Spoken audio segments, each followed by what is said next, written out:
Hi, and welcome back to the channel. We're talking everything to do with eBay, drop shipping, selling, reselling, and more.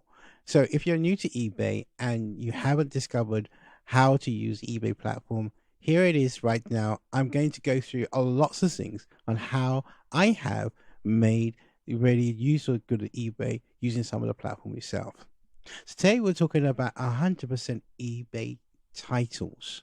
Now, you may ask the question, why the title of a product?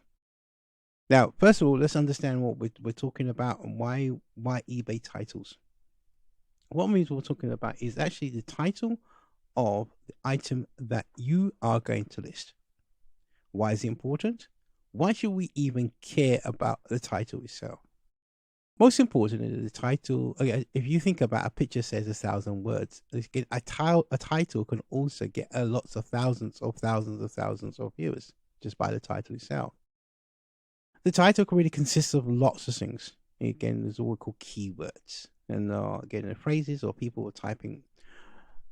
The actual particular strategy behind it, you're trying to match what a person is typing into the search engine. One of the things that some eBays of a lot of people that I've seen or heard or haven't really told you what is the real core purpose of this. The real core purpose of this is the title also goes out to other places. It's not just the eBay platform.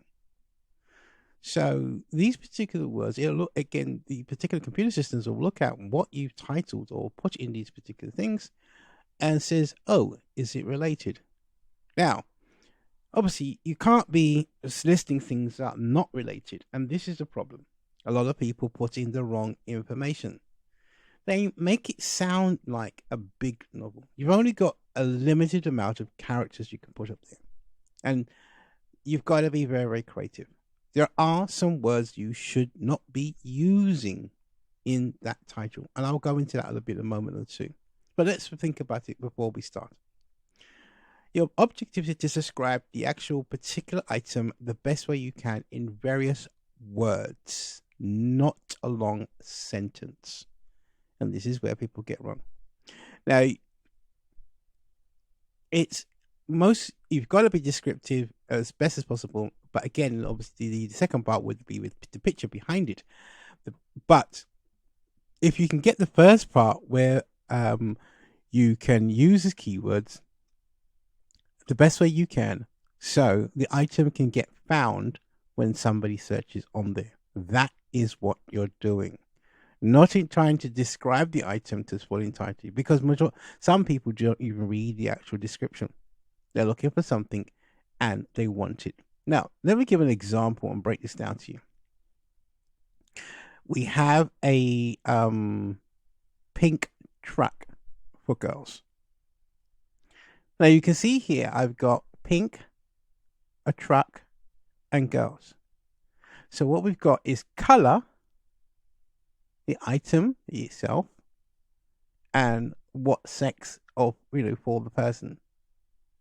So 3 keywords here, and it's very, very descriptive itself. We don't have to. Don't have to put the condition because that's down below. But you've got to be very, very descriptive. Yep. And try to break up the keywords best.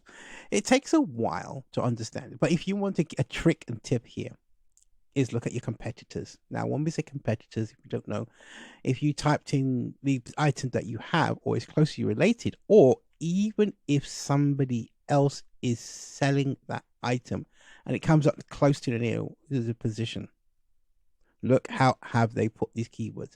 Now, before I say go out and do this, I want you to pay close attention to this.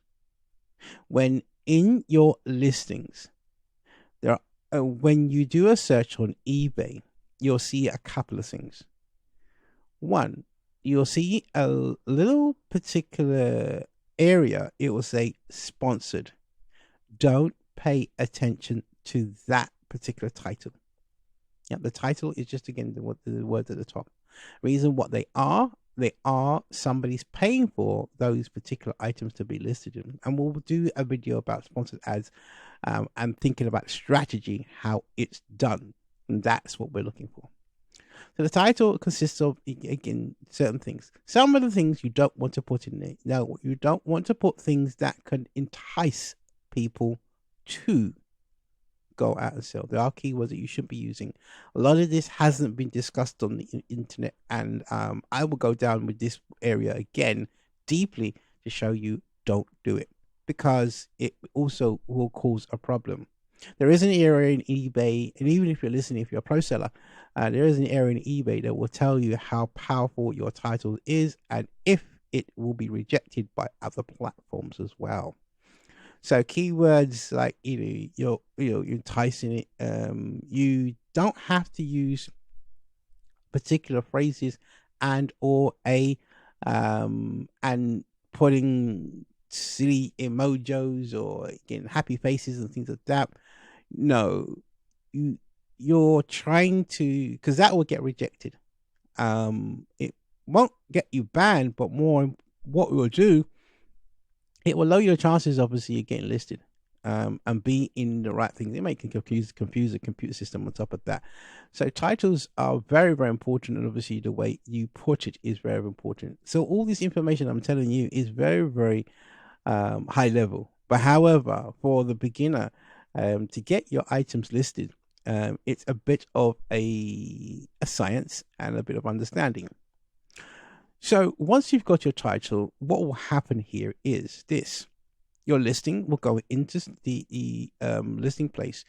Now, eBay is quite fair. Depending on your particular item, it will put you in the position to get attracted to over a period of time. I would say under anywhere to about 2 to 3 hours, even a day, depending how competitive the item is. You will slowly rank, slowly go down and go down and go down and go down and go down. Reason why being, if there's more items or more people listen to particular items in that marketplace, they will be the new person. So more new people coming in, the more times that you will go down the listing. So pay close attention to that when you're doing listings, and see how many listings appear on that particular page with the keywords that you're looking for. And remember what you're trying to do. The information that you put in the title, you're trying to match that against what people are typing in. I know it sounds a bit complicated, but you get to understand, if you focus on the types of things that you're selling. Now, when it comes down to some of the keywords that you're using, as I said, be very, very vigilant on the things that you put in here. You don't want to make it too crazy, and I've seen titles that don't really make any sense. Yep. Again, you've got to be very, very clear on what you're selling and making sure that it does match the actual item that you're selling. Very, very important, because people can say, well, we call item not as described, and you can get, just line site things where you can make an error, wrong color, or the wrong description. Yeah, that's very important as well. And I'll go deep into this a bit more and give some science about what's really happening when it comes down to titles and how you can make some really, really good titles. Don't use all these fancy programs to make some titles that will generate all this for you. You can come up with quite a few things when it comes down to titles. You can sit down and say, okay, look, this is the color. I have a standard way of doing things. What's the color? I don't put the condition because that is listed in here. Is there any special particular model numbers or things like that that could be useful, because this is a useful search term and people will be searching for. Yeah, who's it for? Do not put the price in there. You don't need that. Just simple things to actually make the person search for the item, and they can actually find it and they can match it to your particular title, and you could be number one, whereby you can sell this item very, very quickly. Note that very, very carefully. As I said, you don't have to copy other people's titles. You can, but again, you can change it around. And if you feel the title is, you can do much, much better on the title, go ahead and do that as well. If you like information that we're providing, why not comment below? Have your say, share your opinion, even solve some of the problems that you may be facing along the way. Like and subscribe to the channel. to get exclusive updates on when things change on eBay and very more. That's it for now. Check out all the other videos that you may have missed here on this channel.